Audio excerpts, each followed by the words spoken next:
A long time ago, Mr. and Mrs. Darling lived in London, England, with their children, Wendy, Michael, John, and their sweet dog, Nana.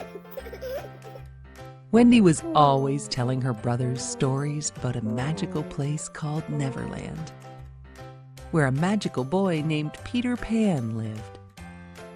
No one ever grew old in Neverland. It was full of mermaids, Indians, fairies, and some wicked pirates, too. One night, as Wendy told her brothers a bedtime tale of Neverland, magically, Peter Pan and a magic fairy appeared. Peter Pan wanted Wendy to come with him back to Neverland and never grow old. She agreed, as long as her two brothers could come too. The magic fairy sprinkled her fairy dust to help them fly. And soon, Peter Pan had taught Wendy, Michael, and John how to fly. Back in Neverland, Captain Hook was searching for Peter Pan. He was going to capture him once and for all. Peter Pan took Wendy to the Mermaid Lagoon, while Michael and John went off exploring with Peter Pan's friends, the Lost Boys. In the meantime, Captain Hook had taken Tiger Lily, Peter Pan's friend, prisoner.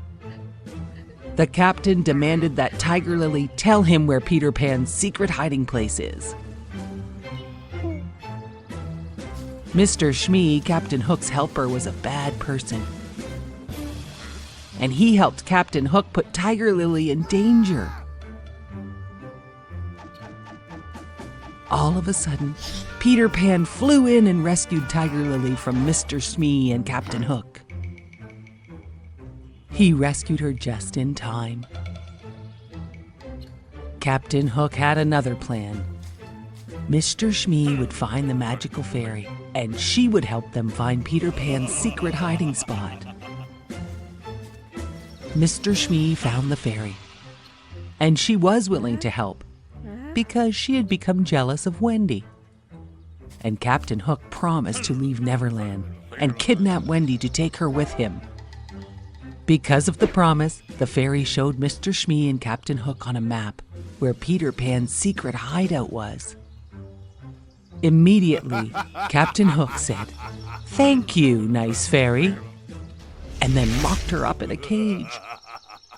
The captain and his crew found the secret hideout and captured everyone but Peter Pan. Captain Hook lowered a bomb into the hideout to blast away Peter Pan. But meanwhile, the fairy had escaped to warn Peter Pan about the bomb. The bomb went off, but Peter Pan and the fairy escaped. But Captain Hook had no idea about that. Happy with his prisoners, Captain Hook loaded them on his ship. He gave them all only two choices. "Become pirates or walk the plank," said Captain Hook.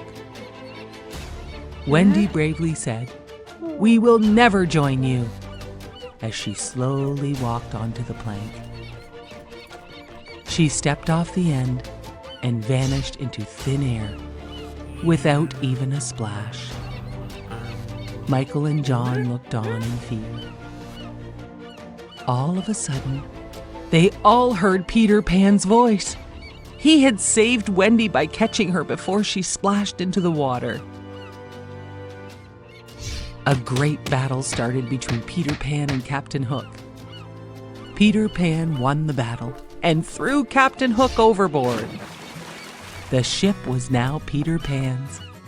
Peter ordered his crew to sail the ship to London to take Wendy, John, and Michael back home. Peter Pan knew Wendy and her brothers had to return home. Wendy and her brothers were so happy to be returning home to London.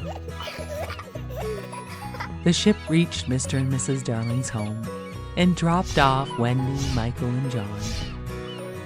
Peter Pan and his friends were not ready to grow up just yet, so they turned the ship around to sail back to Neverland, with Peter Pan and the fairy too. Wendy and her brothers waved goodbye from their window as Peter Pan and his ship sailed out of sight towards Neverland. Wendy knew in her heart she must start to grow up soon. But no matter how old she got, she would never forget her wonderful adventures in Neverland with Peter Pan and all of his amazing friends.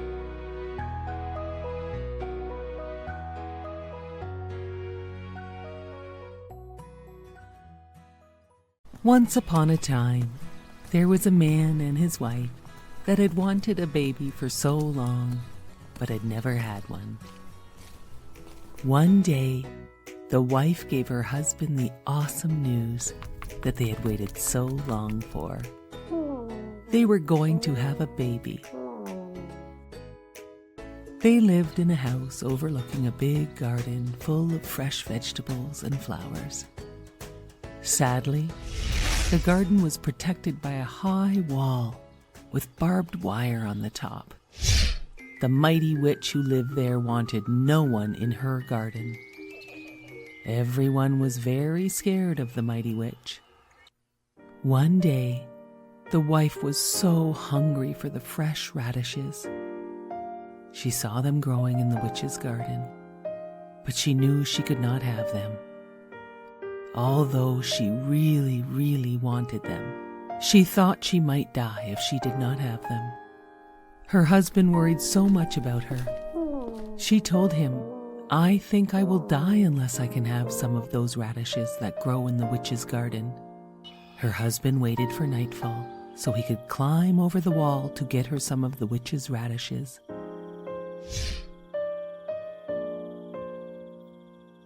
He got her some and climbed back over. She made a big radish salad, and it made her feel so much better. But she knew she wanted more radishes. So her husband snuck over the wall at night to pick more radishes. As he was climbing back over the wall, the witch was standing right below him. "How dare you steal my radishes?" said the witch. "My wife thought she would die if I did not get them for her. I am very sorry."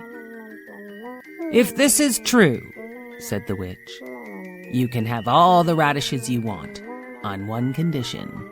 You must promise to give me your child to raise as my own." The man was so scared he agreed to whatever she said just to get away.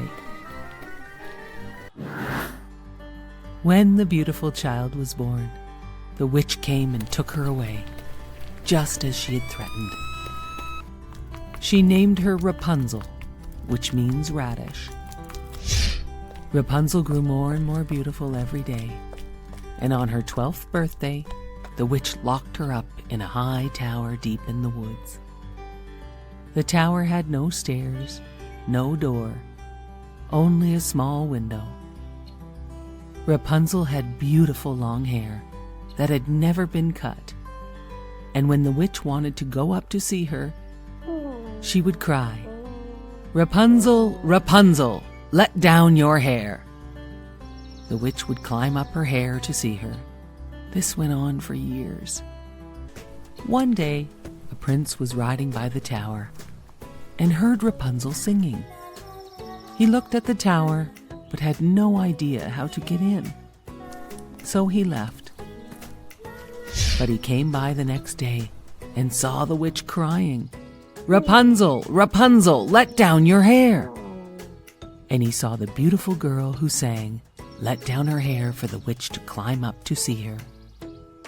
The prince returned at dusk and cried, "Rapunzel, Rapunzel, let down your hair." Rapunzel could not believe it when the young prince appeared, and it was not the witch. They fell in love at first sight. They made a plan for Rapunzel to escape. The witch found this out and cut off Rapunzel's hair and hid her away far from the tower. That night, the witch waited for the prince. He cried, "Rapunzel, Rapunzel, let down your hair." The witch threw out Rapunzel's hair, and he climbed up. To his surprise, it was the witch, not Rapunzel. The witch cursed him. "You will never see again." And with that, he was blind. For some time he wandered the forest, hoping to hear Rapunzel singing again. And then, one day, he heard her singing. He followed her voice and found her. They hugged and Rapunzel cried, so happy to see him again. One of her tears fell on his face, and a miracle happened. He could see again. "Oh, I am so happy to see you again," said the prince. And then another miracle happened. Rapunzel's beautiful hair grew back, as long and shiny as it had been. The prince took Rapunzel to his kingdom far away from the witch, where they lived happily ever after. A long time ago, a woodcutter lived on the edge of a large forest, with his 2 children, a girl named Gretel and his son named Hansel, and his wife who was the children's stepmother. They were very poor, despite all the hardcutter's hard work. One year there was a terrible famine, and there was not enough food for the whole family. One night, the stepmother told the woodcutter they must take Hansel and Gretel deep into the forest and leave them there. Hansel overheard them talking. He told Gretel the terrible plan. Then, Hansel had a great idea. He would fill his pockets with white pebbles to leave a path back to the house when this happened. The next morning, the stepmother said they all had to go into the woods to gather firewood.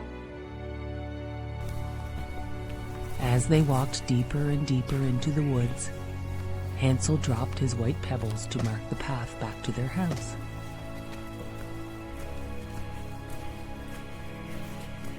The next day, Hansel and Gretel returned back to the house.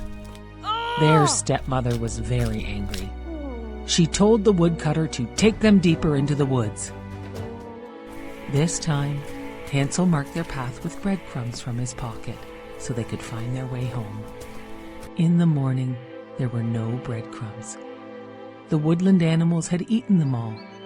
Hansel and Gretel began to walk through the forest, and suddenly, they could not believe their eyes.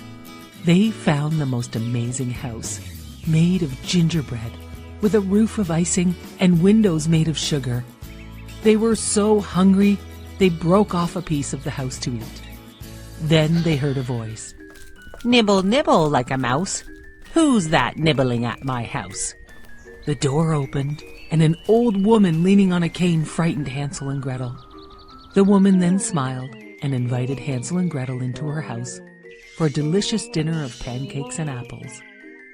After dinner, she said they could stay for the night, and she made up the beds for them, as sweet and kind as any grandmother. The children had no idea the old woman was really a wicked witch. Before Hansel and Gretel awoke the next morning, the wicked witch carried Hansel to a cage she had built and locked him inside. "Now I can fatten you up so I can eat you." The witch made Gretel cook, so Hansel would grow plump. The children cried and begged to be set free, but the wicked witch just laughed at them. Every day the wicked witch, who could not see very well, wanted to feel Hansel's fingers through the bars of the cage, so she could feel how plump he was getting, plump enough to eat. But Hansel cleverly only gave her an old bone to feel. She thought he was always much too thin for her to eat. Weeks went by, and the witch was becoming impatient, as Hansel didn't seem to be growing any fatter. One morning, the witch ordered Gretel to make a fire in the oven. After a while, the witch said to Gretel, "Climb up into the oven to see if the fire is ready." Gretel asked, "But how can I get into the oven to see?" The witch was impatient and climbed up herself to show Gretel how to look at the fire. Quick as a wink, Gretel shoved the old witch into the oven. Then she banged the door shut. Gretel ran over to free Hansel from the cage. They now had nothing to be afraid of. They explored the witch's house and found jewels and gold coins in every corner. Hansel and Gretel filled their pockets with all the riches and gold coins, and they set out to find their way home. They walked for a long time and finally came to the edge of a big lake. "How can we ever cross without a bridge or a boat?" said Hansel. "Here comes a swan," said Gretel. "I will ask her to help us." The beautiful swan agreed to carry them across the lake. Once they were on the other side, they recognized the forest edge, and they began to run down the path towards home. When the woodcutter saw them running towards him, he cried tears of joy for seeing his children. He did not have a moment of peace since he had left them in the forest. His wife had died while they were gone. The children emptied their pockets of all the gold, rubies, and diamonds. The father could not believe his eyes.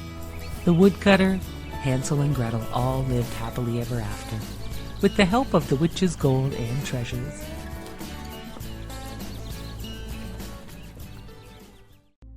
A long time ago, a beautiful young woman was forced to live in an enchanted castle with a hideous beast.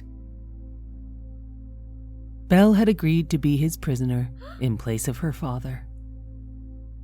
Belle soon discovered that she and the beast were not the only people living in the enchanted castle. To her surprise, she found out that the former servants of the castle had been magically transformed into everyday objects: a teapot, a teacup, a candelabra, a clock. Meanwhile, the beast was very nervous. A long, long time ago, the evil witch who had turned him from a handsome prince into an ugly beast had warned him that he must learn to love and be loved to break the spell and turn back into a handsome prince. He had lost all hope until he met Belle. He was afraid she would never ever see him as a prince, but only as a monster. "She is so beautiful, and just look at me," he shouted to the servants. Mrs. Potts, the teapot, told him, "You must help her see past all that," she said. The candelabra agreed with Mrs. Potts. They told the beast to be a gentleman, compliment her, be kind, gentle, and sincere, but mostly to control his temper. The beast invited Belle to dinner, but she said, "No, thank you." The beast got very angry and roared, "If she doesn't eat with me, she doesn't eat at all." Despite their master's orders, Mrs. Potts secretly fed Belle dinner. Mrs. Potts and the other servants entertained Belle, and they all laughed and sang, "Be our guest." Belle was very fond of all the servants, but wanted nothing to do with the beast. Only after he proved that he cared by protecting her from the wolves did she begin to trust him. Slowly over time, they became friends. One day, as they played in the snow, Belle watched the beast hand feed the birds, and she realized there was a side of him she had never seen before. A kind and gentle side. The beast was so happy that Belle was no longer afraid of him. The beast wanted to give Belle a special gift for bringing happiness back into his life. He asked Belle to cover her eyes, and he led her into an enormous library. Belle could not believe her eyes when she saw all of the books. "They're all yours," said the beast. He knew how much she loved books. "Oh, thank you so much," she smiled. Belle read many books to the beast, and their friendship grew very strong. They each found they could talk and laugh with each other as they could with no one else. One night, a very special evening was planned. The beast wanted everything to be perfect. He worried very much about how he looked. The candelabra and mantel clock helped him to get ready. They told the beast how handsome and elegant he looked. When he saw Belle looking so beautiful in her ball gown, the beast bowed. At dinner, the beast was the perfect gentleman. And when Mrs. Potts began to sing a love song, the Beast asked Belle to dance. She said yes, and they danced in each other's arms. The servants watching from the doorway were so happy for the Beast. They would not have guessed that the Beast's love for Belle would send her away. But he told Belle she was free to go. He could no longer keep her a prisoner. Belle left to visit her sick father. The Beast's heart was broken. Villagers attacked his castle and he could not fight. He let them come in. Belle realized she belonged with the Beast and returned to find him. Belle found the Beast wounded and dying. "At least I get to see you one last time," said the Beast, gazing into Belle's eyes. "No," cried Belle. "I love you." All of a sudden, a great beam of light beamed down on the Beast. He returned to his human form. Belle stared at the handsome prince in front of her. "Belle, it's me," he assured her. Looking deep into his eyes, she saw her friend's gentleness and love. "It is you," Belle cried, and she kissed him joyfully. Fireworks lit up the sky, and all the servants became humans again. To celebrate this great event, the prince and Belle had a fantastic ball in their shining, perfect castle. Belle wore her stunning evening gown, and the prince looked handsome and dashing. All the servant friends attended the grand ball as well. Belle and the prince danced in each other's arms all night. It was very clear for all to see how much they were in love. Belle and the prince lived happily ever after.